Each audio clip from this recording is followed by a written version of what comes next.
আচ্ছা, মাগরিবের নামাজ 3 রাকাত কেন? নামাজের ওয়াজ আমি ভাবতাম না।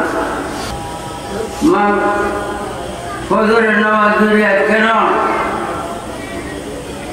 জোহরের নামাজ 4 রাকাত কেন? 2 রাকাত হলো না রে? আসরের নামাজ 4 রাকাত কেন?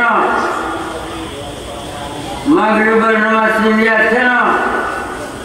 এশার নামাজ 4 রাকাত কেন? এটা জানেন না কেন? জিজ্ঞেস করেন না কেন?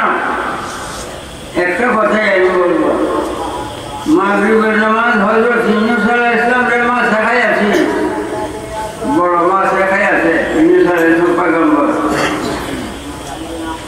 মাছে হজম করতে না পারিয়া মাগরিবের নামাজের সময় অখড়ায় ছাড়িয়ে দিতে, মাছের পেট থেকে ইউনূস আলাইহিস সালাম বাহির হইয়া আল্লাহ শুকরিয়া আদায় করতে গিয়া 4 রাকাত নামাজের নিয়ত করিয়া মাগরিবের সময় 4 রাকাত নামাজের নিয়ত করিয়া দাঁড়ায়, 4 রাকাত নামাজের নিয়ত করিয়া দাঁড়ায় গেছে। 3 রাকাত পড়িয়া সালাম ফিরে আছেন। এই 3 রাকাতে আইলো কিয়ামত তারা থাকবো। পয়গম্বরের ভুল না, পয়গম্বরের ভুল করলো এইটাও ধর্ম, এইটাও ধর্ম। 4 রাকাতের নিয়ত করে 3 রাকাত